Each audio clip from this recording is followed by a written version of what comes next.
Olá! Nós desenvolveremos agora a avaliação corporal parte 2.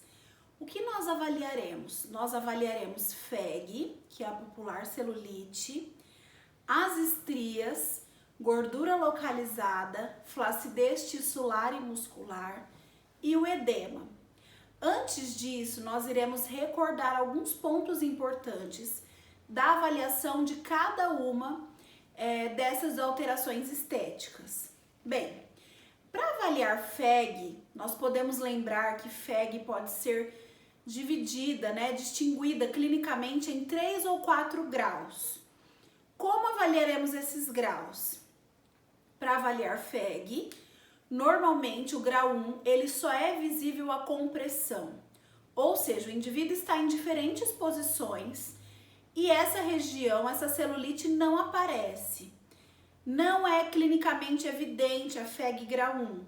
Ela só se evidencia quando nós fazemos o teste de preensão, que consiste em unir, em palpar a região e unir as mãos, realizando realmente uma compressão.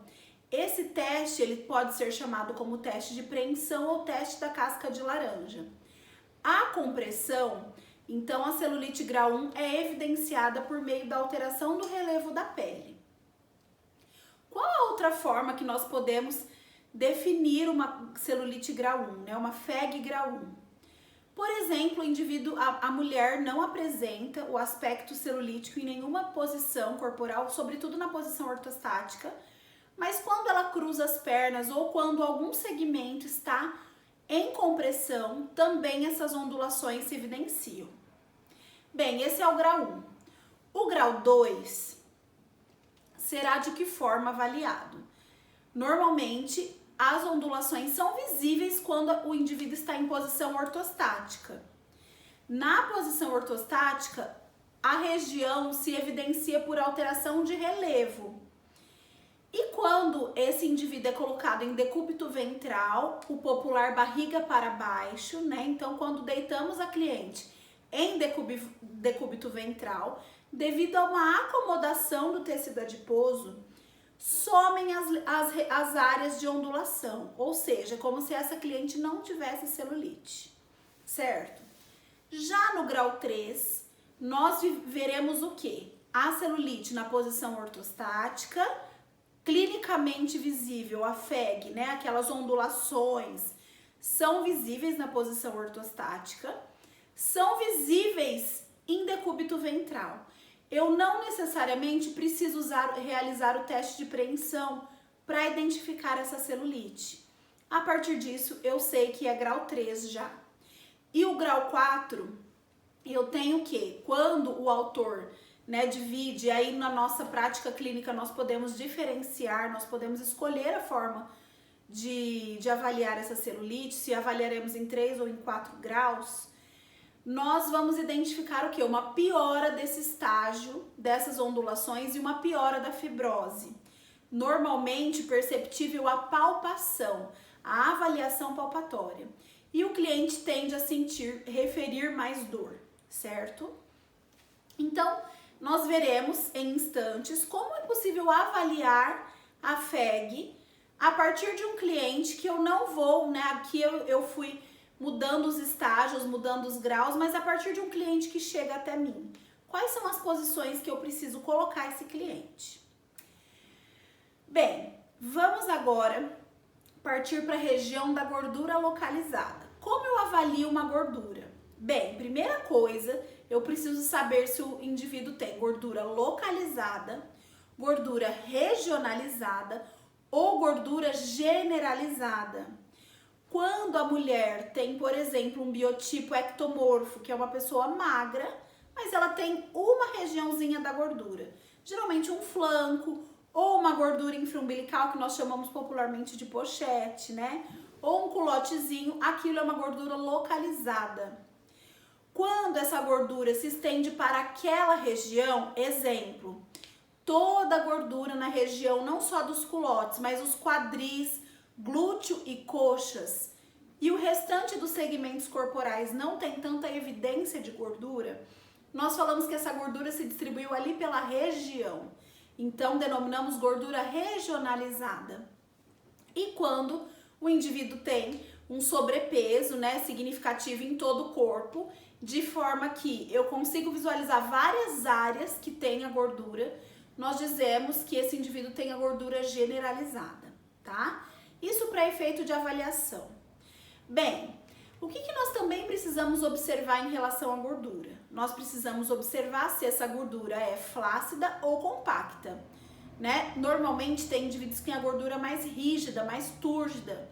Nesse caso, nós precisamos observar bem porque normalmente a gordura mais dura, ela é um pouco mais, ela precisa de algumas abordagens específicas de tratamento para que eu consiga melhorar a maleabilidade do tecido e finalmente prover resultados.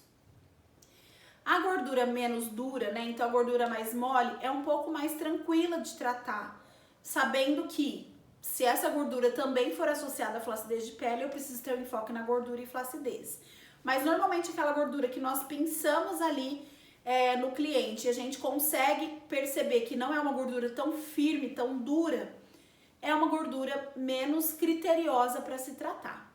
E a terceira etapa da avaliação da gordura, né? Então a primeira delas foi verificar se é localizada, regionalizada ou generalizada. A segunda etapa, a consistência desse tecido adiposo.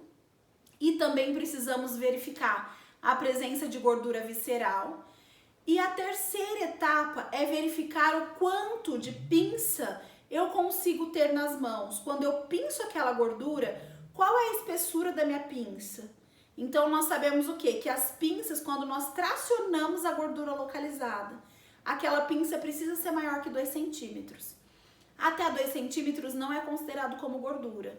Então, se a pinça for maior que 2 centímetros, a prega que eu fizer, aí sim eu tenho gordura no tecido. Outra forma de avaliar a gordura é da seguinte maneira. Um exemplo, a gordura abdominal. Como eu sei se todo aquele volume abdominal é gordura? Eu faço a pinça, peço para o cliente murchar o abdômen, né? Então, trazer o abdômen, recolher o abdômen. E aí o que sobra nas minhas mãos é de fato gordura, o que eu consigo pegar. Por quê? A gente tem a musculatura do abdômen. Se a musculatura do abdômen for flácida, o abdômen ficará protuso. Então, em muitas mulheres que são todas magrinhas, mas têm um abdômen distendido, muitas vezes pode ser por fraqueza muscular e não por gordura. Então, neste ponto, tratamos a gordura. Bem, agora vamos para as estrias.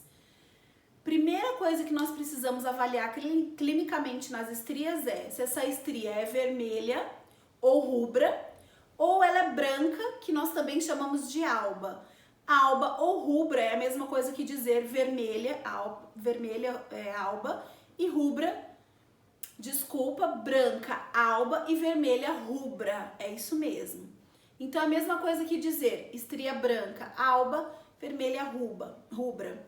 Segunda coisa que nós precisamos avaliar é se essa estria não é hiperpigmentada. Por quê? Porque muitas vezes, erroneamente, nós podemos classificar uma estria como sendo uma estria vermelha e na verdade ela não é. Ela é uma estria branca disfarçada de vermelha porque ela está hiperpigmentada. Existe técnica para isso, nós vamos ver como avaliar. E a terceira coisa que nós precisamos ver é se essa estria ainda está em processo de desenvolvimento. Normalmente uma parte dela já é branca e a pontinha ainda está vermelha. Significa que o indivíduo ainda está desenvolvendo. A lesão ele está em processo de formação. Ou se ela é totalmente branca, por exemplo. E aí nós precisamos avaliar a espessura em milímetros, né? Então, quanto maior a lesão de estria, mais desafio para tratar, certo? Por quê? Porque os tratamentos estéticos, eles estreitam a estria e uniformizam a pele. Então, eles dão aquele aspecto de melhora visual. Bem, o que eu preciso observar na estria? Então, a espessura dessa estria. Agora, falando sobre o edema. Como nós avaliamos o edema? O edema nós faremos o teste de compressão, que é chamado sinal de Cacifo ou sinal de Godet, por meio de uma compressão com o polegar sobre uma proeminência óssea, normalmente o dorso do pé ou a região anterior da tíbia na perna. Nós vamos comprimir e segurar por alguns segundos. 3 segundos é o suficiente. E remover. Se nós percebermos uma diferença, uma ondulação, né, na verdade uma depressão ali na região da compressão, nós temos clinicamente o edema presente. E aí, para verificar também esse edema, nós precisamos olhar o quê? Se tem vasinhos, né, as telangiectasias na região do membro inferior, a coloração da perna também é importante, né? Até mesmo na celulite, lembra, nós comentamos isso em aula. A pele com celulite é uma pele mais pálida, então é importante observar isso também no edema. Se juntamente com as telangiectasias eu tenho alteração de coloração. Se o meu cliente refere sensação de peso, cansaço nas pernas ao longo do dia ou ardência, queimação, também pode ser um sinal de mau retorno venoso e são fatores relacionados clinicamente ao edema. Falando sobre flacidez tissular e muscular, como avalia? Bem, para avaliar a flacidez tissular é muito simples, normalmente até uma própria inspeção visual já nos sugestiona uma flacidez tissular, ou seja, só de bater os olhos nós já suspeitamos de flacidez tissular. Segundo ponto esse teste que a gente faz o que? Justamente um estiramento da pele, como eu estou fazendo aqui. Eu seguro por alguns segundos essa pinça e observo o comportamento da minha pele, tá? Então, quanto mais a pele demora a voltar nessa pinça, mais indicativo de flacidez. Quando não, gente, a flacidez é muito detectável apenas pela inspeção ou pela palpação. Quando eu pego, eu sinto a pele, né, ter aquela diferença de estrutura como numa pele não flácida. E para flacidez muscular? Bem, para a flacidez muscular nós iremos observar os principais músculos do corpo. Como é feito o teste, então? Nós solicitamos que o cliente contraia essa musculatura e após a contração dessa musculatura, nós vamos realizar uma palpação dessa região. E essa palpação, se essa palpação tiver, eu vou sentir, né? Nós precisamos pensar, eu tenho pele, gordura e músculo. Se eu palpar e perceber que a minha mão afundou, entre aspas, né? Deprimiu entre pele e gordura e chegou no músculo e travou, normalmente essa musculatura é mais firme, não é indicativo de flacidez. Mas eu percebo que quando eu aprofundei, eu ainda tenho uma certa maleabilidade, eu ainda tenho, né, uma macieza ali, pode ser um indicativo de flacidez muscular. Nós precisamos comparar naquele mesmo indivíduo com outros grupos musculares. Se eu perceber que tem muita diferença para outros grupos musculares, por exemplo, bíceps, que é um músculo que nós usamos muito no dia a dia. Se nós formos comparar com o tríceps e fazer essa contração, nós vamos perceber que o tríceps é um músculo muito mais flácido, né? Então, por quê? A atividade dele é menor, né? Enquanto o bíceps nós usamos ele para tudo, para lavar uma louça, para escovar um cabelo, né? Para segurar um volante, enfim. Por isso é uma musculatura que tende menos a flacidez. Então, comparar esses músculos no próprio cliente já ajuda a detectar muito bem isso. Segunda situação é saber os principais grupos musculares que os clientes tratam na estética. Então, vamos pensar que são bíceps, tríceps, retos do abdômen, oblíquos do abdômen, musculatura do quadríceps, grupo muscular dos adutores, que são os internos de coxa, grupo muscular da região posterior da coxa, que são os isquiotibiais, e glúteos. Esses são os principais músculos que nós nunca devemos nos esquecer e que nós precisamos testar a palpação. Então, agora nós vamos para a nossa parte demonstrativa. Faremos a avaliação clínica, então, da celulite. Eu estou observando que a minha cliente, ela tem, aparentemente, uma celulite de grau elevado, tá? Então, o que eu preciso saber? A celulite é visível? A celulite é visível. Então, eu já tenho pelo menos um grau 2 ou grau 3. Para eu saber o que é grau 2, o que eu preciso fazer? Deitar a cliente em decúbito ventral, certo?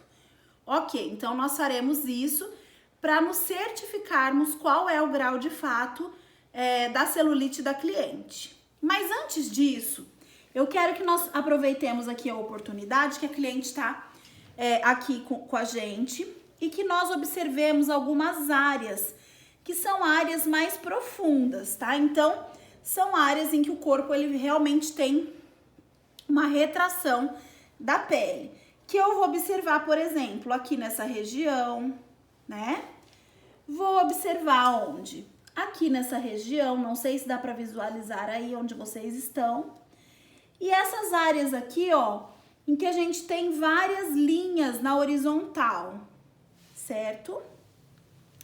Isso também acontece desse lado aqui, ó. Não sei se dá para perceber, mas aqui tem, né, nessa região. Enfim, eu tenho ondulação aqui e eu tenho algumas áreas de uma retração.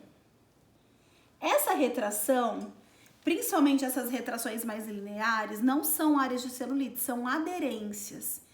E essas aderências, elas são causadas ou pela compressão de roupas, como calças, ou por algum trauma físico, como, por exemplo, uma bolada, um tombo ou coisa semelhante, tá? Então, normalmente, alguma coisa já causou esse trauma.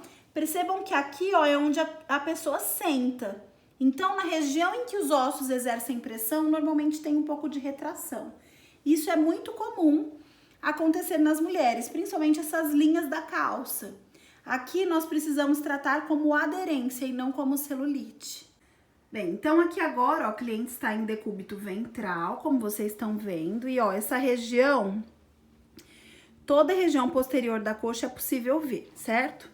O que nós precisamos ter em mente, então? Diminuiu o aspecto? Diminuiu o aspecto. Então, juntamente com algumas áreas de grau 3, eu também tenho o quê? Áreas de grau 2. Porque eu percebi uma melhora no aspecto da celulite da cliente. Algo que eu quis aqui evidenciar para vocês também. Vocês estão percebendo aqui nessa região, ó? Isso é uma aderência bem significativa na região glútea, tá? Então, isso é uma aderência também que não deve ser tratado como celulite, certo? Então, aqui eu consegui avaliar, eu vou perceber, eu vou passar a mão e vou notar ou não a evidência de nódulos fibrosos. Aqui eu tô percebendo alguns nódulos fibrosos na região posterior da coxa, certo? Mas lembrando sempre que essas linhas, que essas áreas lineares são áreas de aderência e não de celulite. Eu tenho também celulite, se eu for comprimir, vocês vão ver aqui, né, ó. Ó, eu tenho celulite, mas eu também tenho essas áreas de aderência, como vocês estão vendo aqui também, que é possível tratar, tá? Bem, agora nós vamos fazer uma avaliação clínica da gordura. Então, primeira coisa, eu preciso identificar, né, as áreas de gordura localizada e perceber, bem, o meu cliente ele tem gordura. É uma gordura mais compacta, é uma gordura mais dura, né? Então, aqui nessa região dos flancos, eu tenho uma gordura mais complacente, mais macia. E aqui eu tenho um pouco de gordura, uma gordura mais dura, tá? Para eu ter certeza o que é gordura aqui de fato, eu preciso fazer a pinça. E essa pinça precisa ter mais que 2 centímetros.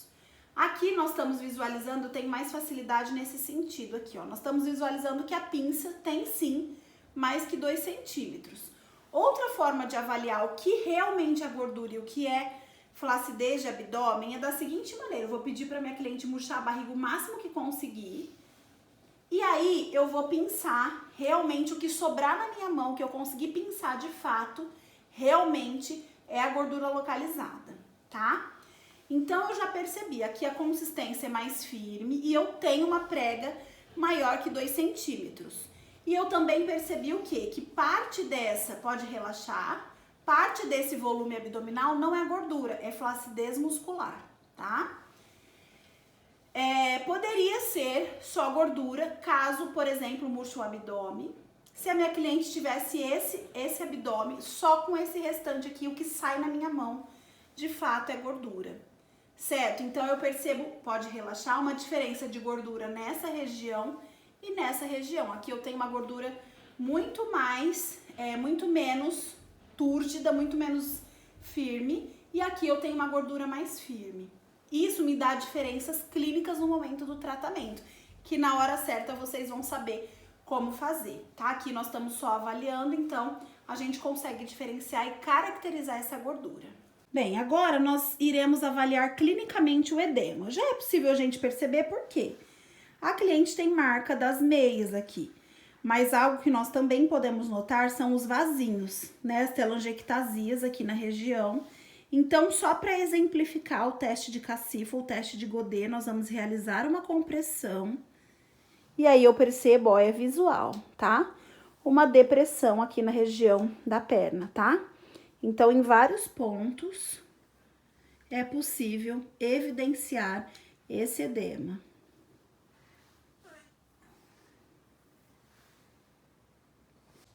Bem, agora nós iremos avaliar a questão da flacidez muscular.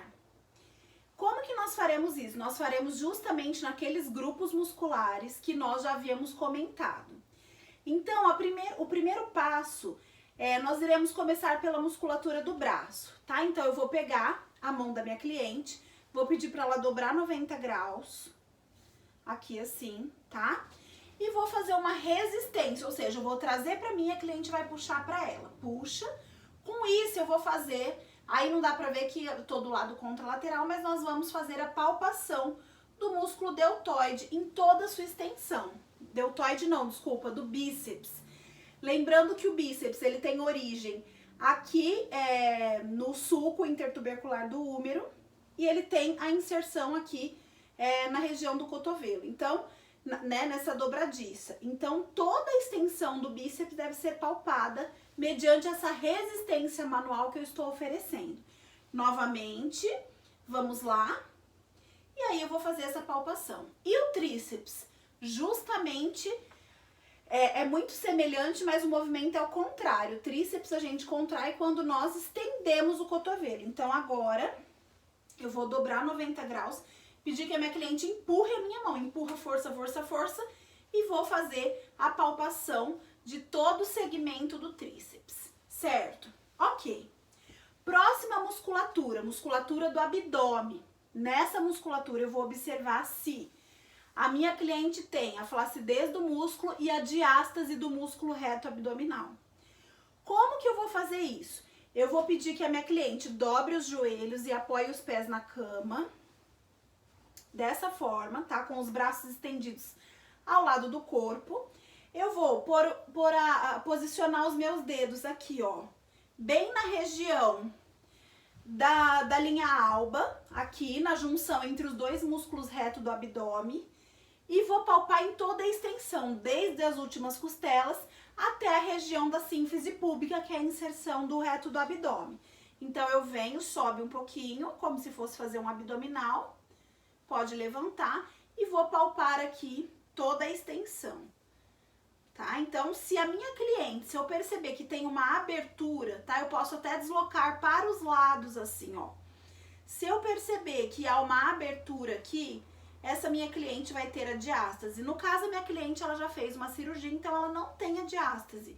Mas quando há diástase, os nossos dedos, eles se posicionam entre ali, eles entram no meio dos músculos. Pode entrar 2 dedos, 3 dedos, tá? Então, a gente verifica. Além disso, eu também vou solicitar, eleva novamente. Eu vou também verificar a consistência da musculatura do reto do abdominal, certo?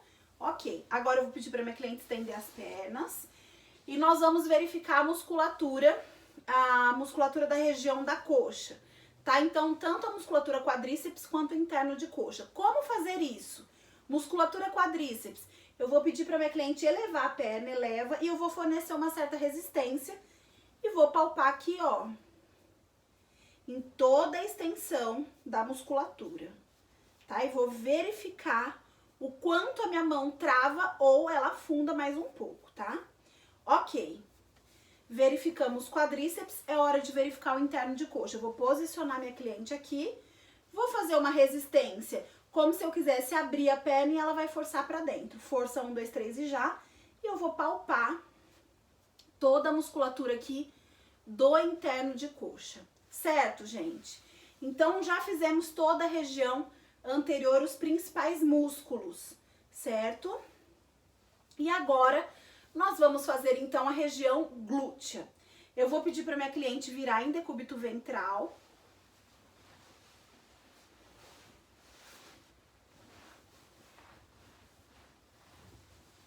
E aí eu vou pedir para que ela, como se ela fosse levantar, que ela contraia os glúteos, tá? Então, como se você fosse levantar com as costas, erguer as costas aqui, e ela vai fazer essa contração do glúteo.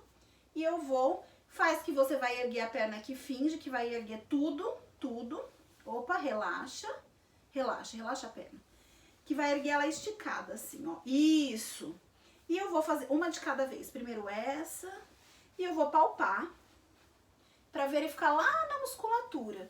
Essa aqui agora, e eu vou palpar, tá? Para verificar toda a porção, lembrando que ele se origina aqui no sacro e se insere aqui na região do fêmur, tá? Então, ele tem essa direção. Então, eu vou palpar toda a extensão do músculo glúteo, certo? Então, assim nós finalizamos a palpação muscular.